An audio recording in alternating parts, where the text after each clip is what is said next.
حضرت عبداللہ بن جعفر حضرت جعفر طیار کے بیٹے تھے، نبی پاک کی پھوپھی کے بیٹے تھے حضرت زبیر بن عوام رضی اللہ تعالیٰ، وہ انتقال کر گئے۔ ان کا جب وصال ہوا تو 10 لاکھ دینار کا قرضہ تھا ان پر، اور جو زمین انہوں نے چھوڑی وہ زمین بنجر تھی۔ لو سن لے، جن پر قرضہ چڑھا ہوا ہے وہ نسخہ بھی سن لے، جن پہ قرضے ہیں نا، جو تنگ دست ہیں، جو روز رکے بھیجتے ہیں دعاؤں کے کہ بڑی پریشانیاں بڑی پریشانیاں، وہ وظیفہ سنیں، وہ وظیفہ سنیں۔ ہمارے زمانے میں وظیفے لینے کا رواج نہیں، تویز لینے کا رواج ہے۔ لینا چاہیے، تویز بری چیز نہیں، اچھی چیز ہے، لیکن زیادہ کام برکت والا کیا ہے؟ اللہ اللہ کرنا۔ کیا کام ہے؟ سجدہ کرنا برکت والا کام ہے۔ حضرت عبداللہ بن جعفر طیار کہتے ہیں میں نے قرضہ لینا تھا زبیر بن عوام سے، وہ وصال کر گئے۔ میں ان کے بیٹے کے پاس گیا، عبداللہ بن زبیر کے پاس۔ میں نے کہا پیسے دینے تھے؟ کہا بالکل لینے ہیں، میرے ابا جی مجھے وصیت کر کے گئے، لکھ کے گئے کہ یہ پیسے دینے، اور وہ یہ لکھ کے گئے ہیں، میں زندگی بھر کوشش کرتا رہا ہوں، ادا نہیں ہو سکے۔ بیٹا تیری ذمہ داری ہے میرے قرضے ادا کرنا۔ عبداللہ بن زبیر رضی اللہ تعالیٰ عنہ کہنے لگے میں انشاءاللہ آپ کی رقم دے دوں گا۔ تو عبداللہ بن جعفر طیار کہنے لگے بھائی ہم دونوں آپس میں ہیں، کوئی شے نہیں چھوڑ کے گئے آپ کے ابا جی، کوئی چیز نہیں۔ توجہ ہے میری بات پر؟ یہ صحابہ کا ذرا انداز دیکھیے گا بندگی کا، کوئی چیز نہیں چھوڑی۔ حضرت زبیر بن عوام کہنے لگے ایک زمین کا ٹکڑا ہے وہ بھی بنجر ہے، اس میں بھی کوئی کھیتی نہیں اگتی، سبزہ نہیں ہوتا، بنجر ہے، پانی کوئی نہیں، اور وہ اتنی خشک ریتلی زمین ہے کہ بڑا مشکل کام ہے وہاں سیراب کرنا، بے آباد زمین ہے۔ حضرت سیدنا عبداللہ بن جعفر کہنے لگے تو اس طرح کر، وہ مجھے ساری نہ دے، اس میں سے تھوڑی سی مجھے دے دے، میں 10 لاکھ دینار کے عوض وہی رکھ لیتا، تیرے باپ کا قرضہ ادا ہو گیا، دے تو صحیح۔ انہوں نے کہا آپ کیا کریں گے، وہ تو کسی کام کی نہیں، چند کوڑیوں کی بھی نہیں، فرمایا مجھے دے دو، میں جانوں اور میرا کام جانے۔ او بھائی یہ تھے بندگی والے لوگ، یہ تھے جن کا رب سے رشتہ ہے، جنہوں نے حضور کے صلی اللہ علیہ وسلم کے پاس بیٹھ کر بندگی سیکھی تھی۔ کہتے زمین کا ٹکڑا لے لیا، بنجر بے آباد ریتلی زمین، جب میرے حصے میں آئی پہلے دن اپنے غلام سے کہنے لگے جو جگہ تجھے زیادہ سخت لگتی ہے نا وہاں میرا مصلی بچھا دے، جو تجھے زیادہ بنجر بے آباد لگتی ہے وہاں مصلی بچھا، مصلی بچھا۔ غلام نے مصلی بچھایا تو عبداللہ بن جعفر نے اللہ اکبر کہہ کے نیت باندھی۔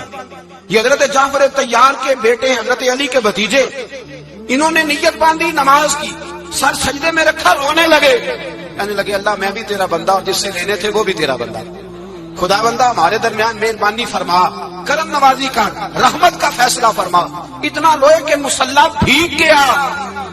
کہتے اتنا تڑپ رہے تھے کہ صحابہ اکٹھے ہو گئے ان کے گرد، مصلی بھیگ گیا۔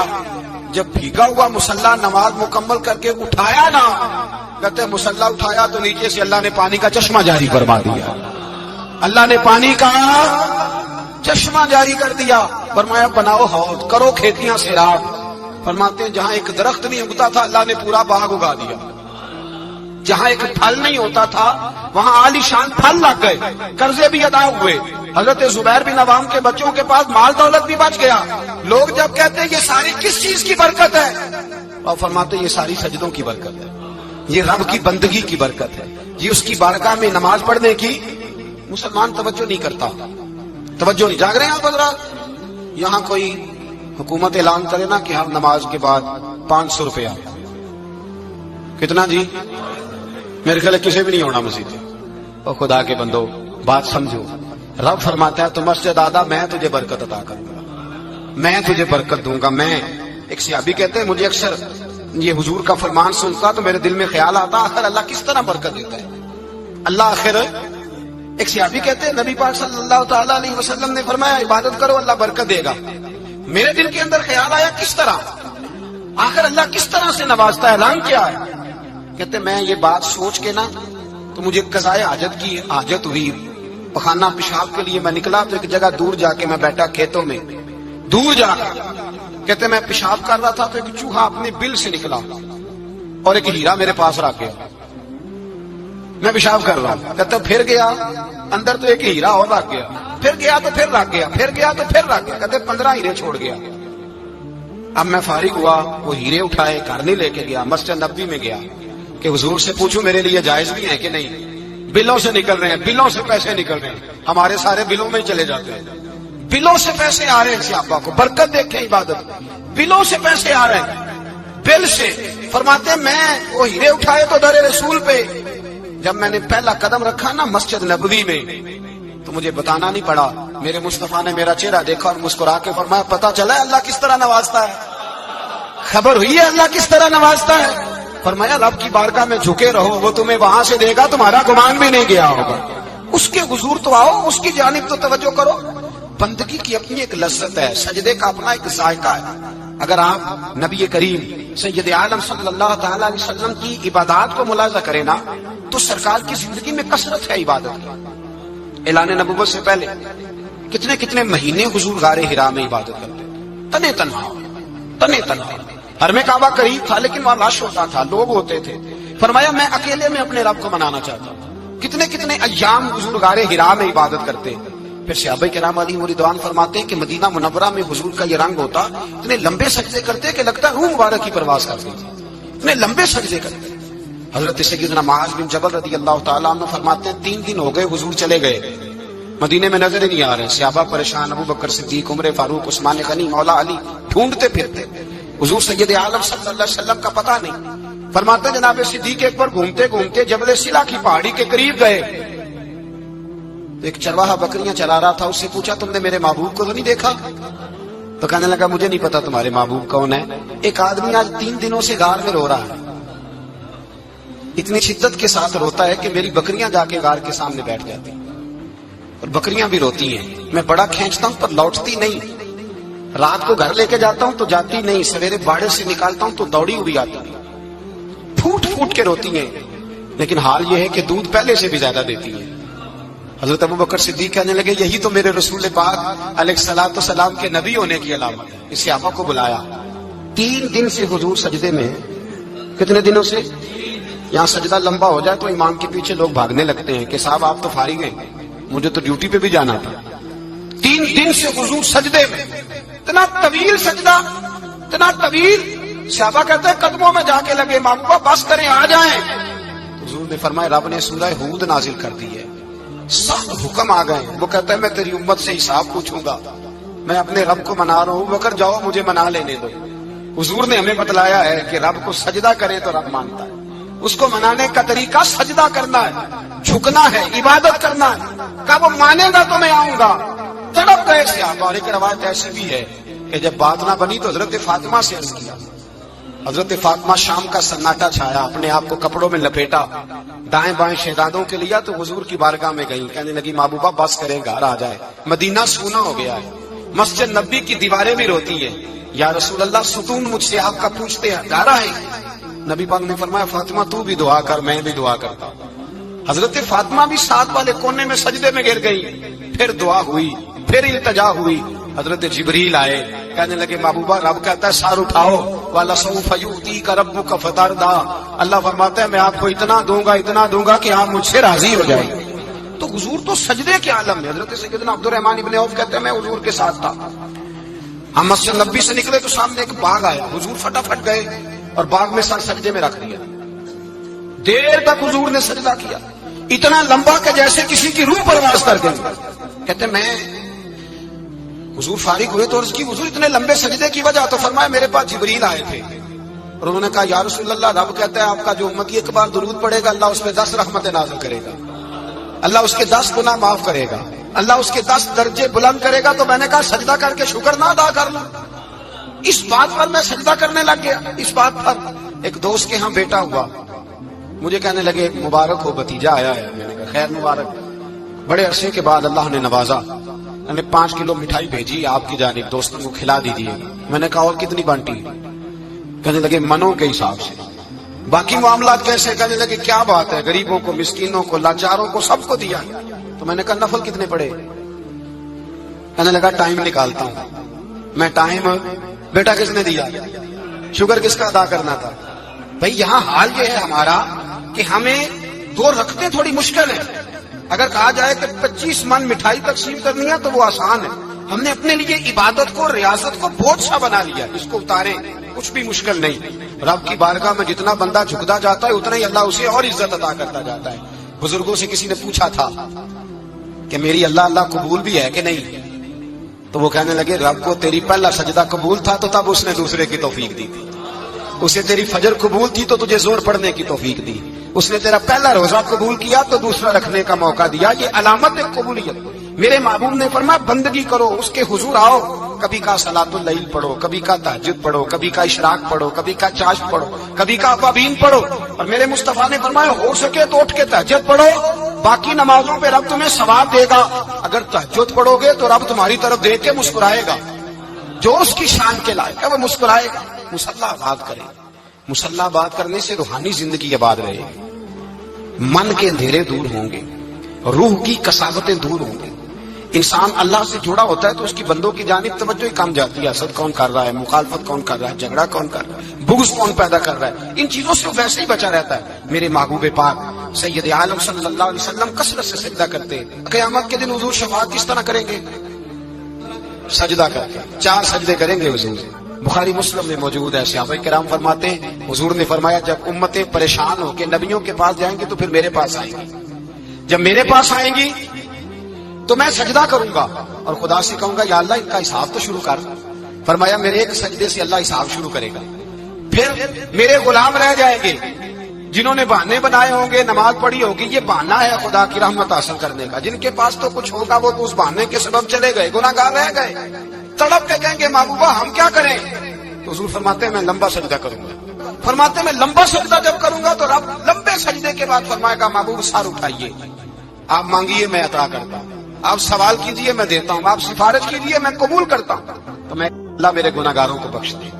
رب کہے گا جس کے دل میں رائی کے دانے کے برابر ایمان ہے اسے لے جائیے، لے جائیے، لے جائیے اسے. ایک حدیث میں ہے جس کے دل میں جوں کے دانے کے برابر ایمان ہے لے جائیے. حضور فرماتے ہیں ان کو جنت میں بھیج کے میں پھر سجدے میں گر جاؤں گا.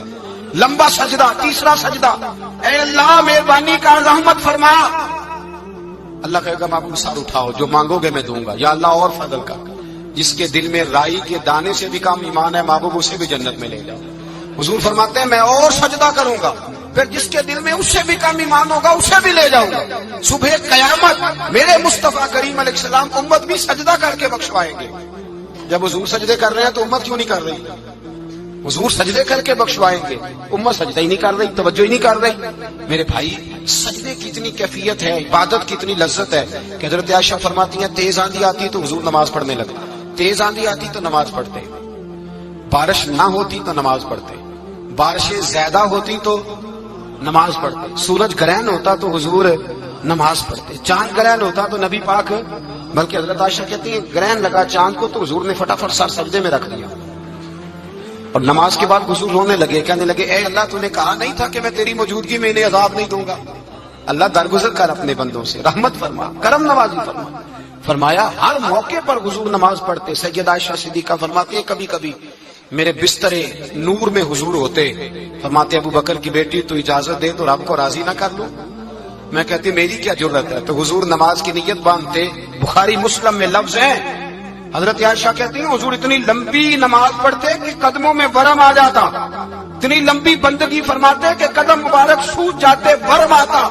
میں عرض کرتی حضور آپ کی برکت سے اللہ اگلے پچھلوں کو معاف کرے گا، آپ اتنی آہوزاری کیوں کرتے ہیں؟ اللہ نے آپ کو محبوب بنایا ہے، شفاعت کا حق دیا ہے، سب سے اعلیٰ امت دی، حضور اتنی آہوزاری. تو حضور فرماتے عائشہ تو نے بتایا نا رب نے مجھے بڑا دیا ہے، افلا اکون عبدا شکورا، اب میں رب کا شکریہ ادا نہ کروں؟ میں لمبی نمازیں پڑھ کے اس کا شکریہ ادا کرتا ہوں، اس کی بارگاہ میں حاضر ہوتا ہوں. میرے بھائی نماز نہیں تو انسان کاہے گا، سجدہ نہیں تو اس نے زندگی کہاں بتا دی. اگر اللہ کی بارگاہ میں ایک صحابی نے سر سجدے میں رکھا تو ماتھے پہ مٹی لگ گئی، وہ جھاڑنے لگے. میرے قریب نے فرمایا نہ جھاڑ، جب تک سجدے کی مٹی پیشانی پہ رہتی ہے اللہ کے فرشتے درود پڑھتے رہتے ہیں، اس سے رہنے دو، یہ تو لذت ہے. عزت والا وہ ہے جو مالک کی بارگاہ میں. حضرت صلہ بن حشیم کے بارے میں صحابہ کہتے ہیں بڑے عبادت گزار تھے، نیک تھے. حضرت انس بن مالک کہتے ہیں ہم نوجوانوں کا دل کیا کہ ذرا اس صحابی کی عبادت کا تو پتہ کریں، کس طرح کی ہے عبادت کا تو پتہ کریں. فرماتے ہیں جنگ کا موقع تھا، رات کے وقت جب دنیا سو گئی نا تو وہ بھی لیٹ گئے. جب دیکھا سب لوگ سو گئے تو چپتے سے اٹھے تو جنگل میں چلے گئے. جنگل میں جا کے نماز کی نیت باندھ لی. صلہ بن حشیم صحابی ہیں، وہاں نماز پڑھنے لگے. کہتے ہیں میں بھی پیچھے پیچھے ہو گیا کہ پتہ تو کروں کس طرح پڑھتے ہیں. تھوڑی دیر گزری تو شیر آ گیا. شیر نے آ کے تھاڑا، للکارا. فرماتے ہیں میں ڈر کے درخت پہ چڑھ گیا.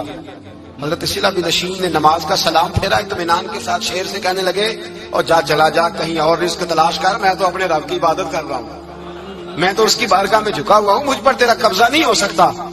جب جنگلی درندوں کا قبضہ نہیں ہو سکتا تو کسی اور درندے کا عبادت گزار پہ قبضہ ہو سکتا ہے؟ حضرت انس بن مالک فرماتے ہیں مجھے سمجھ آ گئی، جو درندوں سے بچنا چاہے، ظالموں، جابروں، فاسقوں سے بچنا چاہے، وہ اپنے آپ کو رب کی بارگاہ میں جھکائے، وہ اس کے حضور حاضری دے جو بچنا چاہے۔ میرے بھائی، رمضان المبارک آیا، مسجدیں بھری، 2-3 دن 4 دن نئی صفیں خریدی لوگوں نے، پھر 2-4 روزے گزرے، پھر چند دن گزرے، پھر وہی معمول کے نمازی۔ ایک بات بتاؤ، گکھڑ میں نا 4-5-6 قبرستان ہیں، ان قبرستانوں کی تختیوں کو کبھی پڑھیں جا کے، ایسے لوگ آپ کو ملیں گے جن کی وجہ سے حکومتیں چلتی تھی، وہ سو گئے تو پیچھے کام بند ہو گیا۔ کیا ہوا؟ کام چل رہا ہے کہ ختم ہو گیا؟ بیٹا جس کا گزارا نہیں نہ ہوتا باپ کے پاس، وہ کہتا میں جی نہیں سکوں گا، وہ بھی جیتا ہے اور کھول کے جیتا ہے۔ بیوی کہتی ہے میرے تو سر سے تاج اٹھ گیا، زندگی کیسے گزرے گی؟ کچھ بھی نہیں ہوتا، سب ہوتا۔ 20-20 سال عورتیں بیوہ کی زندگی گزار کے چلی جاتی ہیں۔ یہ جو ہم نے اپنے اوپر بہت زیادہ بوجھ رکھا ہوا نا، جھوٹ بولتے ہیں بہت سارے لوگ، مجھے وقت نہیں ملتا نماز کا، یہ بہت بڑی جرت ہے، بہت بڑی۔ مجھے میرا کوئی دوست کہے نا میرے پاس ٹائم نہیں آپ کے پاس آنے کا، تو ہو سکتا ہے میں بگڑ جاؤں، تو کیسا یار ہے، ملنے کا ٹائم نہیں تیرے پاس؟ وہ میرے بھائی تو اللہ سے ہی کہہ رہا ہے کہ میرے پاس ٹائم نہیں تیرے پاس آنے کا، اور اب سے ہی کہہ دیا تو نے، اللہ سے ہی کہہ دیا۔ نماز اتنا ضروری کام کہ حضور کا وصال کا وقت آیا، عین اس وقت بھی حضور نے فرمایا میری 2 باتیں یاد رکھنا۔ حضور کیا فرمایا کہ غلاموں سے اچھا سلوک کرنا، دوسرا اپنی نماز کی حفاظت کرنا، اسے چھوڑنا نہ۔ اور صحابہ کہتے ہیں جب حضور کو بڑی نکاحت ہو گئی، بظاہر قدم نہیں اٹھایا جاتا، اس وقت بھی فرمایا مجھے 2 بندے اٹھا کے لے جاؤ، میں مسجد جا کے نماز پڑھنا چاہتا ہوں۔ نماز اتنا بڑا کام کہ حضور نے فرمایا جو کھڑے ہو کے نہ پڑھ سکے بیٹھ کے پڑھے، بیٹھ کے نہ پڑھ سکے لیٹ کے پڑھے، لیٹ کے نہ پڑھ سکے اشارے سے پڑھے۔ چھٹی کسی کو دی، ہم نے خود ہی چھٹی کر لی، خود ہی۔ اور یہ یاد رکھیں، پکی بات ہے، قبر میں نہ بیٹا آئے گا نہ بیٹی آئے گی۔ میں بچوں کے لیے کر رہا ہوں، جھوٹ ہے سارا، رجسٹریاں ساری اپنے نام رکھی ہوئی ہیں، بینک بیلنس اپنے نام۔ بچے تو منتیں کرتے ہیں کہ چلو تھوڑے ہی دو، میں کاروبار کر رہا ہوں، کوئی نہیں، قریب بھی نہیں آنے دیتے، جھوٹ بولتے ہیں بچوں کے نام پہ۔ ہر شے پکی کی ہوئی اپنے نام، اپنی مرضی سے خرچ کرتے ہیں، اپنی مرضی کو دیتے ہیں جس کو دینا ہوتا ہے، بلکہ بہت سارے تو ناانصافی بھی کرتے ہیں۔ او بھائی سمجھ لیں اس بات کو، پرکھیں، اپنے لیے کچھ کر کے جائیں۔ اگر خدا سے بندگی کا رشتہ ہو، مولا علی شیر خدا پتہ کیا فرمایا کرتے تھے؟ حضرت علی فرمایا کرتے تھے میں نے تو دعا کی ہے خدا بندہ جنت میں بھی نماز کی توفیق دینا۔ اگر نماز نہ ہوئی تو جنت میں دل کیسے لگے گا؟ بغیر نماز کی طبیعت کیسے رچے گی؟ آپ یقین کریں نماز انسان کو بناتی ہے، نماز نکال دی جائے نا تو زندگی کا حسن ختم ہو جائے۔ لوگ ٹائم دیتے ہیں 3 بجے کا، 4 بجے کا، 5 بجے کا، لیکن مذہبی لوگ ٹائم دیتے ہیں زور کے بعد کا، عصر کے بعد کا، فجر کے بعد کا۔ مسلمان کی تو ترتیب ہی نماز سے شروع ہوتی ہے۔ نماز کب فرض ہوئی؟ معراج کی رات۔ کب فرض ہوئی جی؟ لیکن حضور جب گئے نا حرم شریف، یہاں بھی نماز پڑھا کے گئے، لینے جا رہے تھے نماز، لیکن مسجد اقصی میں بھی 2 رکعتیں پڑھا کے گئے۔ ابھی نماز آنی تھی، حضور اس سے پہلے نمازیں پڑھا رہے ہیں۔ تو نماز کا تو رشتہ ہے، نماز سے تو تعلق ہے۔ نماز حضرت سعید بن مسیب رضی اللہ تعالیٰ عنہ فرماتے یزید کی فوجوں نے جب مدینے پہ حملہ کیا تو انہوں نے گھوڑے باندھ دیے مسجد نبوی میں، 3 دن تک نماز نہ ہونے دی معاذ اللہ۔ فرماتے ہیں میں دیوانہ بن کے حضور کی قبر کے پاس بیٹھ گیا، میں دیوانہ بن گیا کہ وہ مجھے پاگل اور دیوانہ سمجھ کے چھوڑ دے۔ فرماتے ہیں قسم اللہ کی عزت کی، جب نماز کا وقت آتا تو حضور کی قبر سے اذان کی آواز آتی، قبر انور سے جماعت کرانے کی آواز آتی تھی، قبر کے اندر سے۔ گویا میرے مصطفیٰ، شاید اسی لیے حضور نے 2 غلاموں کو ساتھ رکھا ہے، اذان بھی ہوتی رہے جماعت بھی ہوتی رہے۔ حضور تو اندر بھی جماعتیں کرا رہے ہو بھائی، وہاں بھی جماعتیں ہو رہی ہیں، اور تو یہاں نماز نہیں پڑھ رہا اور بہانہ بنا کے کھڑا ہے بہانہ بنا کے۔ نہ ایسا کر، وہ بھی جتنا وقت ملے مسجد میں جا کے گزارے، قرآن شریف کے ساتھ گزارے، ذکر کے ساتھ گزارے، عبادت